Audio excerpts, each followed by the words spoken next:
আসসালামু আলাইকুম রহমতুল্লাহ বারাকাতু। বন্ধুরা, মারা গিয়েছে সেই আলোচিত এসপি তানভীরের বাবা। আজ জানাজা নামাজ পড়াচ্ছে সে নিজেই দুবাইয়ের একটি হোটেলে। চলুন আমরা সেই ভিডিওটা দেখে আসি।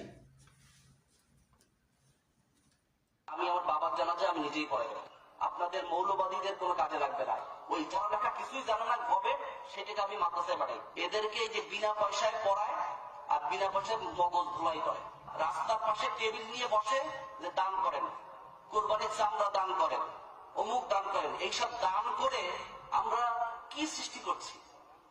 আমাদের টাকায় চলে, আমাদের জমিতে থেকে বাংলাদেশে অবস্থান করে আপনি বাংলাদেশের বিরুদ্ধে কথা বলবেন? আপনি যদি বাংলাদেশের সংবিধান, বাংলাদেশের আইন না মানেন, আপনার কাছে তিনটে অপশন আছে। এক অপশন উল্টা পাল্টা করবেন, হাত ভেঙে দিব, জেল কাটতে হবে।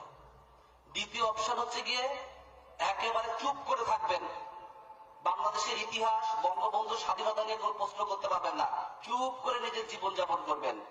আর 3 নম্বর হলো, যদি আপনার বাংলাদেশ পছন্দ না হয় তাহলে you are welcome to go your পেয়ারা পাকিস্তান।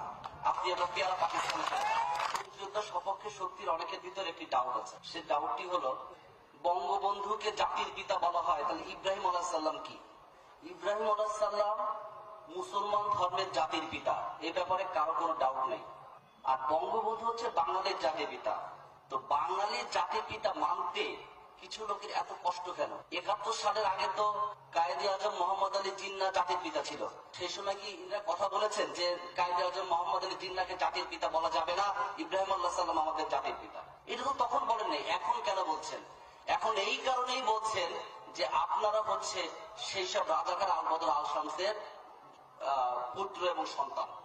ওই যে 20, 25, 24% ভোট স্বাধীনতার বিরুদ্ধে পড়েছিল, ওই তাদের আন্ডা বাচ্চারা এখন জন্ম নিয়েছে আর তারা এখন এসব বলছে। এই যে যারা এখন বক্তব্য দেয়, ফতোয়া দেয়, তাদের বাচ্চা ছাড়া কি করতে দেখেন তো? তাদের বাবা তো স্বনামধন্য রাজাকার ছিলেন। আমাদের এই স্বাধীনতা অর্জন করতে বীর শ্রেষ্ঠ, বীর বিক্রম, বীর উত্তম, বীর প্রতীক, এই 4টা তো মহাবীর।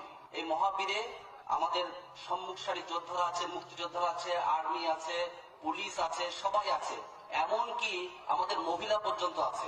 কোনদিন শুনেছেন যে কোনো মৌলবাদী আমাদের এই 4টা শ্রেণীর মধ্যে আছে?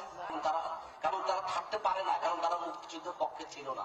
সেদিনকে দেখলাম একজন হচ্ছে যে থ্রেট দিচ্ছে যে আমরা জানাজা এবং মিলাদ মাহফিলে নাকি তাদের ছাড়া হয় না। এক হচ্ছে মিলাদ কোনো ফরজ ব্যাপার না, আর জানাজা আমি আমার বাবার জানাজা আমি নিজেই পড়াইতে পারি। আপনাদের মৌলবাদীদের কোনো কাজে লাগবে না। ওই যারা মনে করে যে আপনাদের ছাড়া কিছু হবে না, তারা কিন্তু অন্যের রাজ্যে বসবাস করছে। কোরআন কিন্তু আমরাও পড়েছি। আমি কোরআন শরীফ 4 বার খতম দিয়েছি। 5 ওয়াক্ত নামাজ কিন্তু আমিও পড়ি। তাহলে আপনি বলার কে আমি বেহেশতে যাব কি যাব না? বেহেশতে যাওয়ার টিকিট কি আপনি আমারে দিবেন? বন্ধুরা, এই এই সেই এসপি যে আলেম ওলামাদেরকে হাত পা ভেঙে দেওয়ার কথা বলেছে, যে তার নিজের বাবা জানাজা পড়াবে, এই বেয়াদবের বাচ্চা উলঙ্গ অবস্থা নারীদেরকে নিয়ে মাতলামি করতেছে আর মদ খাচ্ছে, সে নাকি পড়াবে আলেমদের জানাজা। যে বলছে যে 5 ওয়াক্ত নামাজ পড়ে, সে নাকি পড়াবে তার বাবা জানাজা। আর আপনারা দেখেছেন যে দৃশ্যটি, দুবাইয়ের একটি হোটেলের মাধ্যমে মেয়েদেরকে নিয়ে উলঙ্গ অবস্থা সে মদ খাচ্ছে আর ডান্স দিচ্ছে। এই লোকে নাকি পড়াবে তার বাবা জানাজা। আপনারাই বলুন, এই অমানুষের বাচ্চার বাহিরের রূপ আর ভিতরের রূপ এক কিনা? আপনারা অনেকেই আমাকে হয়তো বকবেন যে আমি কেন টাইটেল বা থাম্বনেল এটা দিয়েছি। যে ব্যক্তি 5 ওয়াক্ত নামাজের সাইনবোর্ড দিতে পারে, যে বলতে পারে সে দিনই একজন হাফেজ, হ্যাঁ, তার বাবা মারা গিয়েছে, এটা বলাটা কোনো অন্যায় না। বন্ধুরা সবাই ভালো থাকবেন।